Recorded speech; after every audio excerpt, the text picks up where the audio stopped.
Alerts ring throughout the Ventura. 2S Danger relays orders for warriors to mount the Muergg. It grants warriors the privilege of battling from the surface of the Muergg. As the warriors swarm from external ports, they distract the orb wielders from attacking the Muergg. When one of the orb wielders vanishes, the Ventura alert status upgrades to Pheromone Alert. Pheromone Alert signals the Bacrata to attack specific targets in a rabid and frenzied behavior. The orb wielder on the Muergg alters the very environment around the vessel. The Bacrata forces sent to attack the orb wielder are lost. They shatter against the wielder's power. Even the Muergg trembles from the effects of the orb wielder. Only the Galaxians can stand against their power. Soon, they will have the meat sticks surrounded. Commander Trimble orders more warriors to mount the Muergg. After the Muergg has transported warriors planet-side, Commander Trimble is on schedule and will soon take this bountiful world. Supreme Gravite is pleased with Commander Trimble's advances on the planet. As quickly as the Bacrata gain a stable position on the planet, more orb wielders arrive at the Muergg. Another wave of warriors are reduced to ash, and then things take a turn for the worst. Commander Trimble can barely believe when the Muergg's shell is penetrated. The orb wielders release an attack, piercing the Muergg's optic lens. The eye collapses and is no longer functioning. Life fluids secrete from the Ventura's optical port. Commander Trimble attempts to steady the massive beast. Suddenly, there is a huge increase in signal traffic on the relay exchange. Ticha Ketra is broadcasting across the relay exchange. A Galaxian lay defeated at the feet of an orb wielder. Numerous Galaxians and thousands of warriors are an acceptable loss. The orb wielder, however, is not an acceptable loss for Commander Trimble. If orb wielders are capable of destroying Galaxians with ease, only Supreme Gravite may be capable of taking this world. "Take this planet. There is no place for failure in the Bacrata nation," are the words ringing in the back of Commander Trimble's mind. Gravite would not accept failure at any cost. Only the orb wielders remain in Commander Trimble's path. He must find a way to destroy them. The Muergg continues to release all warriors. They wash over the planet, harvesting any organic life that can be found. Commander Trimble notices a sudden loss of multiple raiding parties. Something unseen attacks his forces. He directs the Bacrata forces to find the unseen resistance and harvest the organism. An overwhelming mental instinct to flee emanates from the Muergg. Commander Trimble must overcome, or he may never be able to return to Cancer. He forces his mental will over the creature, attempting to suppress the Muergg's instinctive reaction to flee. But the Muergg no longer responds to Commander Trimble's commands. It begins to lose altitude and fall from the sky. Somehow, the Muergg's harness assembly begins to disengage. The ship's equipment no longer responds to Commander Trimble's orders. As the harness disengages from the Muergg, it begins to collapse and shatter as huge pieces of it fall to the earth. Once the Muergg begins to topple and roll over during its descent, Commander Trimble knows the Ventura is forever lost. Multiple battles continue to rage on the Muergg's surface. The Galaxians and orb wielders remain at a stalemate. When more orb wielders arrive at the Muergg, the remaining Galaxians soon fall. Once Ticha Ketra arrives at the Muergg, it signals the end of a failed mission. Commander Trimble stares from the damaged optical port. Acknowledging the power of the orb wielders is too great. With the planet's barrier down, Supreme Gravite has witnessed his failure. 2S Danger pleads with Commander Trimble to abandon the Muergg as the creature's internal organs begin to collapse. A tingling sensation runs through Commander Trimble's antenna. It is a sensation he hasn't felt since the Scorpio invasion. Fear. This failure is a new experience for the Commander. This invasion is over. The command to abandon the Muergg is given. Survival protocols are initiated. An instinct long ago eradicated from the Bacrata nation has now rippled through the exchange network. A last command is sent to the stranded warriors around the planet. They are to retreat, evade, and survive until reinforcements arrive. Every Bacrata on the planet momentarily pauses in reaction to a fallen Muergg. Not since the War of Scorpio has the Bacrata experienced an overwhelming fear such as now. An ancient instinct has resurfaced and is now infecting the exchange network. Supreme Gravite's rage can be heard echoing throughout the exchange. The commanders watch in disbelief as the relay exchange signal ends. Gravite gives the command to disconnect the warriors on Earth from FDS. Their signals are full of fear and infectious to the network. 2S Danger had enough insight to prepare a single-engine starcruiser with warp capabilities. When Commander Trimble and 2S Danger arrive at the starcruiser, the commander orders the pilot to depart the Ventura immediately. Commander Trimble's denial is mentally staggering. His shame is great in the eyes of his people. The Ventura has fallen. A Muergg has been bested. Every Bacrata on the home world is aware of his failure. There is nowhere he can go to hide his shame, nor can he return home to walk amongst his people. He has been dishonored, and his name will forever be defamed. His Supreme's rage will be great. He does not accept failure. Supreme Gravité is more than a destroyer of worlds now. He is empowered with a celestial orb. Only by undergoing a treatment that surely means death can Commander Trimble be afforded another chance at life. The walking death is the only course of action for his life to be spared. The process literally ensures the volunteer dies or ascends. There are few that choose dishonor and flee with Commander Trimble. For those choosing to stay behind, only imminent death awaits. Commander Trimble salutes those left behind, but at least they will die with honor. Commander Trimble, in his berated and dishonored anger, swears vengeance will be his. The Trilithium pits of Tri-Q3 is where he must journey to find his new destiny. W.L. White III, World Internet News WIN, Portable IQ Matrix, New York, Earth. Reports of alien invaders stream live across the IQ Matrix with reports of non-stop chaos. The invaders tear through Earth's cities and defenses with sheer savagery, devouring all forms of organic life. Humans are ripped and torn asunder as they flee a plague of alien invaders. Individuals not protected by impact armor are viciously being slaughtered and ingested by the invaders. The cracking of bones and agonizing screams of victims can be heard as they gorge themselves on their victims. WL watches with a heavy heart. His impact armor cloaks him from the creatures. He can only watch the horrific sight, reflecting on Intech's multiple attempts to prepare our world. Intech advocated that impact armor be made law for every human's safety. For those outfitted with impact armor, they need only remain still and quiet. The armor cloaks the human aura, making humans invisible to the Bacrata. Even as WL assists others with finding shelter, he moves through the massacre unmolested. Intech sent several enhanced humans to repel the invaders, while he and FaZe remain behind to develop a global strategy with world leaders. While FaZe discusses strategies with world leaders, Intech is seen monitoring multiple streaming feeds. A feed displaying 2 Galaxians targeting a direct assault on a Titan facility. Intech understands the true intentions of the enemy's attack and reports it to the UNHQ. The global attack is merely a distraction to test this planet's defenses. The true enemy's goal is to broadcast Earth's resources back to the invaders' homeworld. That can only be accomplished by disabling the Titan shield facilities. The facilities must be protected at all cost.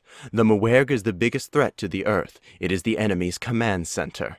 It will have to be brought down and neutralized. It allows the enemy to coordinate their efforts while within the oscillation barrier. When Pulse arrives at the UNHQ, an IQ Matrix message appears on WL's screen. Secure port. To establish a connection to the I2SF, press OK. Once WL chooses OK, he is able to stream a first-person view from Intech's personal teledrone. WL can't believe he witnesses firsthand the fight at the Muergg. As he looks down at the IQ Matrix screen, he notices he has a relay option. He can access and relay a stream from Intech to the world. WL watches through the teledrone lens as Pulse and Intech vanish and reappear in Australia. Once they locate Shift, they watch as she massacres invaders by the dozens. WL watches in amazement at the first-person view. Intech calls to her and she delays the battle for now and proceeds to join the group. As she enters Pulse's EM field, the team vanishes again. WL describes in one word what he perceives. Amazing. Intech, United Nations HQ, New York, United States, Earth. After retrieving Shift, Intech has Pulse take them to Washington, D.C. After arriving in the capital, the team watch a most disturbing sight. All watch, including WL and those monitoring the I2SF, as Friction violently disembodies a Galaxian. She angrily berates the creature with a few choice words, as she dissects more of it with each blow. Intech and the others remain silent while Friction unleashes her fury. Every limb formerly attached to the Galaxian's form is broken. Only the creature's head remained attached to what's left of its body. At the end of the battle, friction takes a hold of the Galaxian's weapons. With difficulty, she stands to her feet, slowly pulling herself from the creature's NZ field. She leaves the disembodied Galaxian to suffer and die an agonizing death. She is mentally and physically exhausted, but nothing she can't recover from. "Would you like to bring your spoils?" Intech asks as he offers a Q-quartz band. Friction responds as she lays the blades in the bands. "Yes, and thank you, Senior Order." Shift and Phase assist Friction with her wounds. Even now, her exoskeleton has begun to self-repair. Intech encases the creature's twin-bladed weapons in Q-quartz. They inhibit Pulse from teleporting and denies orb wielders ambient energy when in close proximity. When the team vanishes from Washington, D.C., they arrive at a severely wounded Muergg. The behemoth can scarcely sustain flight. Its body violently spasms as it attempts to stay aloft. Intech immediately springs into action, altering several Q-quartz bands into a bladed staff. He impales one of the Galaxians, cornering Adam. Another quick swing of the staff, and Intech relieves the second creature's head from its thorax.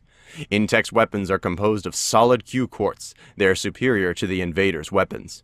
Q-quartz is a quantum-based omnidimensional crystalline matter that separates the universe from the ethereal realm. It is the strongest form of matter that exists within the universe. A second pair of the closest Galaxians attack Intech, overtaking him with their combined strength. Phase increases his density, which grants him some resistance to the creature's NZ field. He and Intech double-team the two Galaxians and together manage to best them. Adam requires a few moments to recover. He has been immersed in the NZ field. Intech shouts for Pulse to attack. "Now, Pulse!" Pulse releases his ultimate attack, the Hypershock, and channels the power into the Muergg's damaged eye. The massive beast screams an alien sound that can be heard around the world. Its eye nearly splits apart, spilling alien goo out into the atmosphere. The beast's genetic matter violently reacts with the atmosphere. Negatively charged particles become explosive in a positive environment.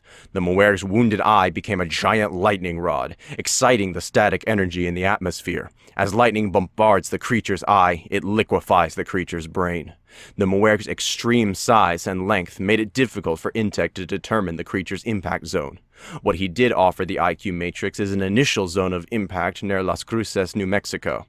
The crash site is estimated to span over 300 miles, crushing and devastating anything caught in its path, including entire cities and towns. It is highly recommended everyone within the designated path flee immediately.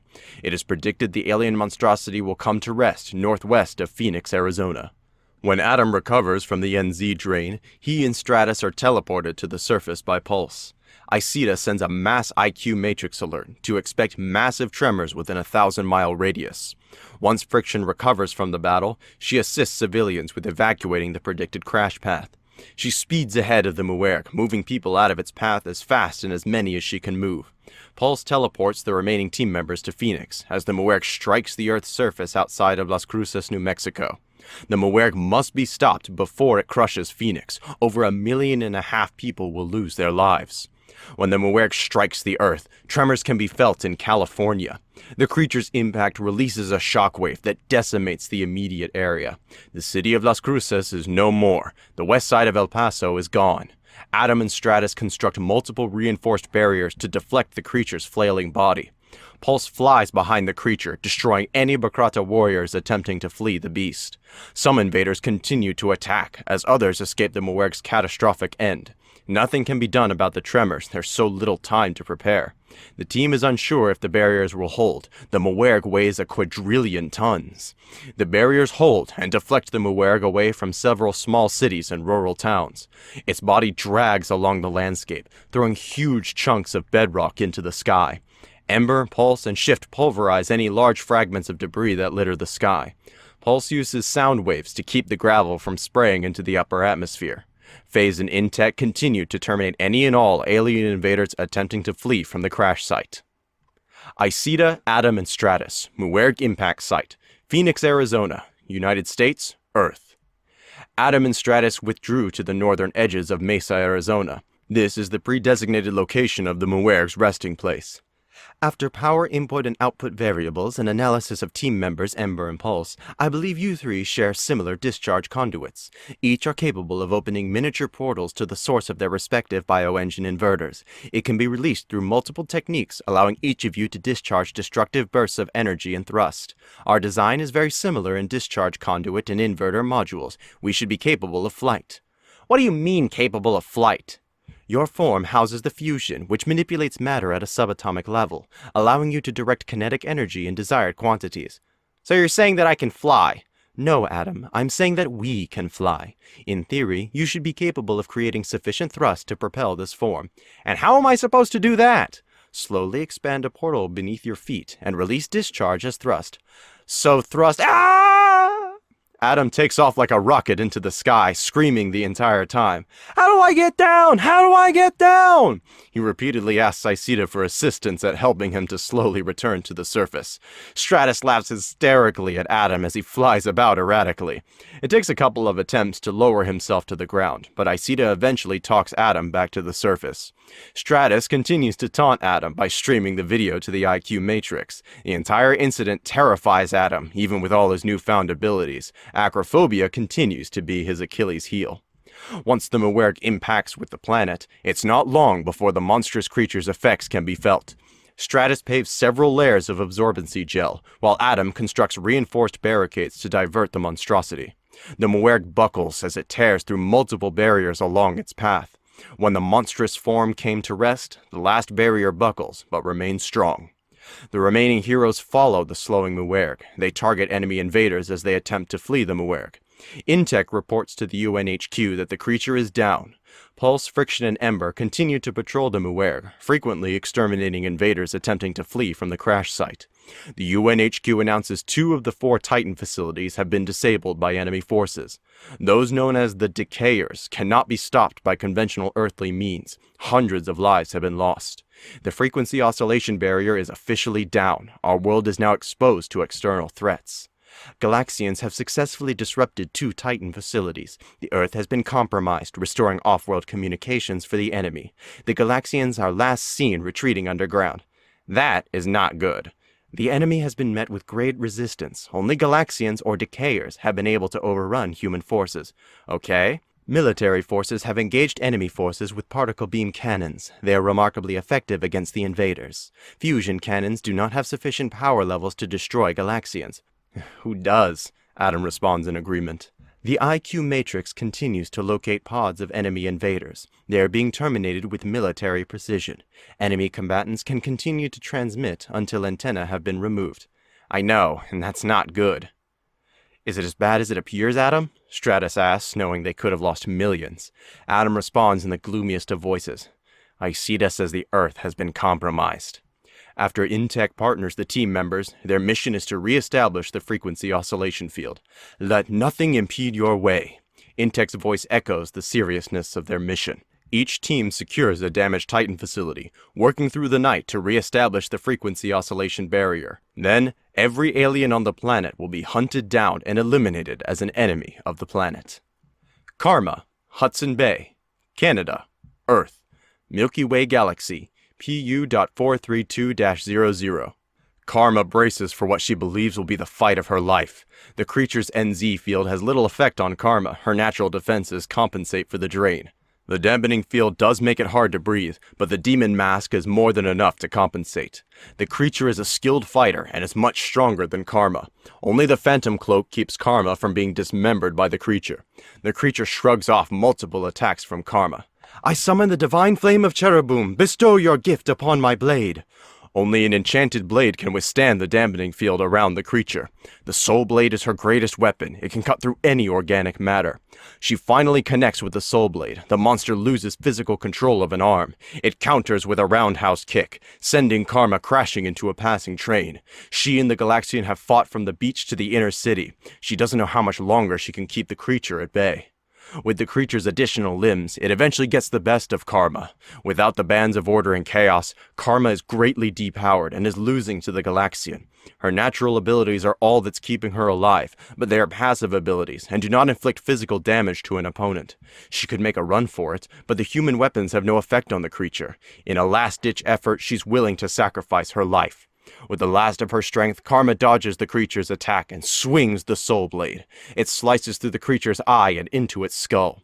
The enchanted blade does not physically wound the creature, but it does destroy the life essence where the blade is pierced. The creature's eye and parts of its brain no longer hold life. The beast lashes out, striking Karma, cutting her deep and causing severe lacerations across her body. This leaves her in no condition to continue fighting the invader. As the Galaxian raises its weapon to strike a killing blow, a mortal in ebony armor plows into the creature. She watches the human emit power from his hands as they fight for the creature's weapon.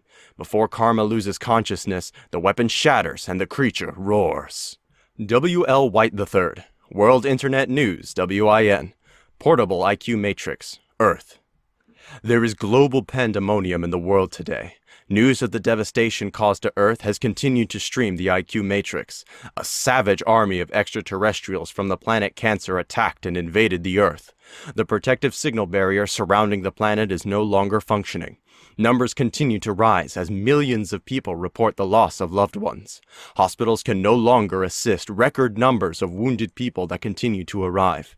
Impact armor has saved hundreds of thousands of lives during the assault on the planet. It is believed millions more could have been saved if the government had heeded Intech's warning. It is highly recommended that all human beings put your impact armor on. The United States of America is a country staggering from nationwide disaster today.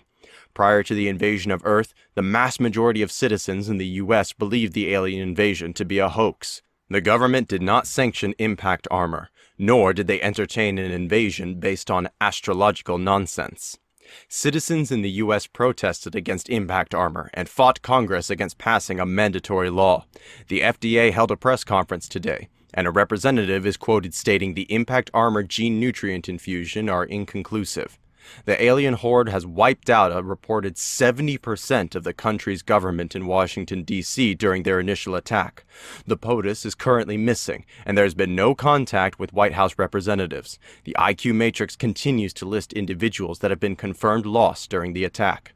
Governments around the world have put aside their differences and formed a new world authority. It will be represented by every country that exists on the planet Earth. A world of nations will comprise the United Federation of Nations for Planet Earth, UFNPE. The UFNPE will facilitate interplanetary guidelines and procedures for dealing with extraterrestrial life. It further establishes a new agency that protects our world against alien invaders. This agency is created to address and police any and all extraterrestrial anomalies to planet Earth. The first line of defense for unprecedented extremes, FLUX, has commissioned Earth's enhanced humans. Each will represent Earth as a diplomatic liaison during intergalactic politics and encounters. A call has streamed through the IQ Matrix requesting volunteers sign up immediately to defend our planet. The UFNPE is currently accepting ages 15 to 70 years of age. If people don't come forward and volunteer, a UFNPE draft may ensue. Commander Trimble, Cancer Influence Anomaly. Orbit, TriQ-3. Milky Way Outer Rim. Commander Trimble tears the exchange antenna module from his head and demands the others do the same. He isn't taking a chance with crew members communicating across the network. 2S Danger had the foresight to prepare an escape craft. The effort has saved their lives. He and the crew will need to infiltrate the trilithium mines of TriQ-3. A total of 27 warriors have fled the scene of battle with him. Commander Trimble has failed the Supreme Ruler of Cancer. A Muergg has been lost. He is the only commander in 2 centuries to lose a Muergg in battle. He is devastated by the loss of the Ventura Muergg. Commander Trimble underestimated the meat sticks and their orb wielders. Visions of the Muergg falling to the surface torment his mind. He continues to recall the battle, the atrocity no other Bakrata has allowed to happen. When more orb wielders arrived during the battle, the remaining Galaxians were easily overcome. Ticha-Ketra exterminated a destroyer of worlds with a single blow. Every Bakrata within the exchange is instantly paralyzed with prey-like impulses, an instinct that was once purged from the Bakrata species. As the Star Cruiser leaves Earth's galactic environment, Commander Trimble sheds his barnacled honors. He has fled from his enemy, and shame is upon him. His actions label him unworthy of tribute. He believes only the walking death can cleanse his prey-like instincts to flee. The crew follows Trimble's actions and shed their barnacles as well. Trimble is no longer a commander. His crew are no longer citizens of the Bakrata nation. They now stand as traitors and deserters. Soon they will be hunted down and dismembered. Only by elevating themselves above the masses can they be emancipated. The few that chose defacement and fled with him must follow, or be considered outcasts as well. The Trilithium pits of Tri-Q3 is the path which now lays before them. The pilot hides the Star Cruiser when they reach the caverns of their moon. Trimble takes notice of his homeworld Cancer. It glows in this new universe. The atmosphere is no longer ravaged by chaotic storms. He knew supreme gravity stabilized the environment of Cancer, but couldn't comprehend the power it must have taken. He wonders now, with supreme gravity's power, is the walking death even enough to earn back his acknowledgement? Trimble and the crew covertly enter the cavern. Only through death will they even consider returning to the homeworld.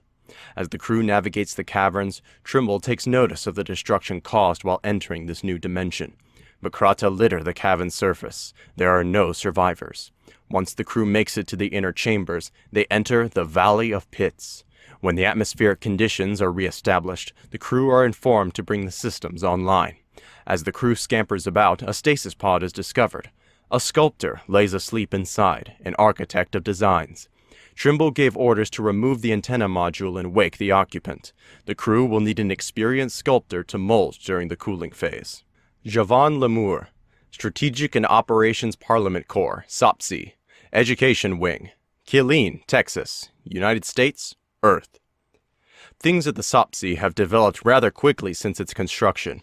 Soon after it is brought online, the Earth is attacked by an alien enemy. There's pandemonium as aliens invade our world. The enhanced humans are able to bring down the aliens' command ship. Thousands of aliens fled the destruction of their ship as it crashed in New Mexico. It took several days to restabilize the Titan Shield facilities. The bugs specifically targeted those facilities, proving they are not just stupid insects. The United Federation of Nations for Planet Earth, UFNPE, is keeping the facilities on high alert. People are terrified after living through an invasion. Hundreds of thousands of questions have streamed in from survivors.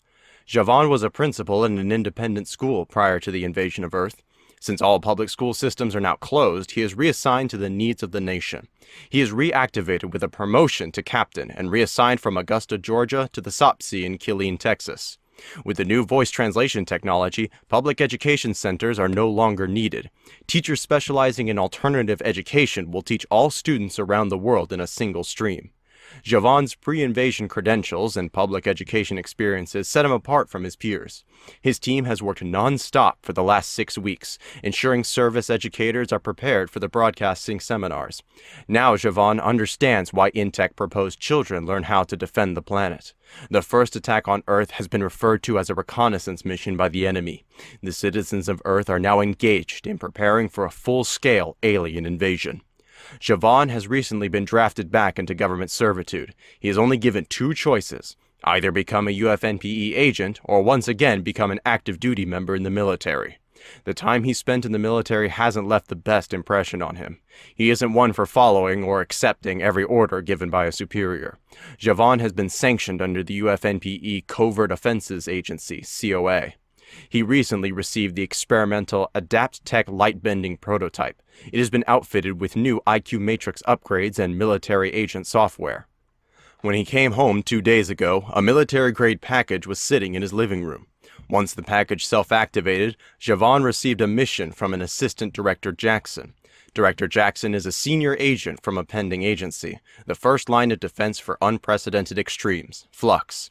She reminds him of a hardened drill sergeant from his days of army training. As of now, she is his handler and supervising authority on this mission. Javan has been tasked to retrieve an alien power source. It was previously secured by agents of the now disbanded Federal Bureau of Investigation, DFBI. Agencies within the U.S. and other world governments are convicted by the UFNPE Supreme Court of abusing the assets of the people. Worldwide governments and state agencies' assets and resources are being reassessed. Several U.S. government agencies have been deactivated. The nationwide event can now be followed at #TheWipeout. All U.S. citizens must download the Social Security app, allowing every legal resident to vote and follow political candidates. The IQ matrix has allowed true government to occur through the people. The world will no longer be governed by corruption and idiocracy. Man's only purpose now is to end his own extinction. Javan's position at the SOPSI will serve as his cover while he travels on mission assignments. He spent 10 years training in military special operations until he had to leave it all behind. His training has prepared him for the tasks that lay ahead. Eventually, he uncovers files detailing locations of classified military secured compartmented information facilities, SCIF. The DFBI agents are guarding the alien power source at an off-the-books SCIF, south of Marble Falls, Texas. It will take Javan nearly an hour to get there. After a quick trip to the Fort Hood Military District, he catches a chopper to Marble Falls. The aircraft lands south of Marble Falls at a small airfield named XSO-3. Once Javan reaches Marble Falls, he requisitions a hover cycle from the quartermaster. The enhanced humans are designing new equipment and having it shipped around the world in preparation for the attack. Javan smiles when he sees the hover cycle. He's got to give it to the enhanced humans. They are really upgrading Earth's technology. He departs the airfield, riding west in search of a covert facility. Once the freeway is clear, Javan activates the AdaptTech prototype in his impact armor. In a trickling burst of energy, a discharge travels along the length of his body. It alters his impact armor from white to graphite gray, coating him in a clear, light-bending armor, completely concealing his impact armor. He has become Stealth, an agent of Flux. The stealth armor is an amazing invention, but currently it has its limitations. It holds a 2-minute charge, and that may one day become hazardous to his health. Once Stealth reaches the GPS location, he knows it's going to be a long night. His mission is to secure the alien power source without anyone being aware of his presence. The Stealth Artificial Intelligence, SAI, has an interactive modulation which allows the AI precognitive thinking. The military application allows the user to bypass advanced security systems and network protocols. Stealth cautiously approaches the coordinates that he was given. His handler calls with updated intel of the facility and recommends an approach vector. The intel briefing states the Bay Resort is a cover for a covert operations facility. Deep below the Colorado River, a United States government off-the-books Black Ops facility has been constructed. The intel states an alien power source is secured on the premises. This power source is believed to have originated from a fallen galaxian. SAI extrapolates intel from the IQ matrix about the alien's power source. It is made of an off-world liquid metal designated as trilithium. Stealth thinks to himself, how do you even pronounce a word like that? Taste my steel.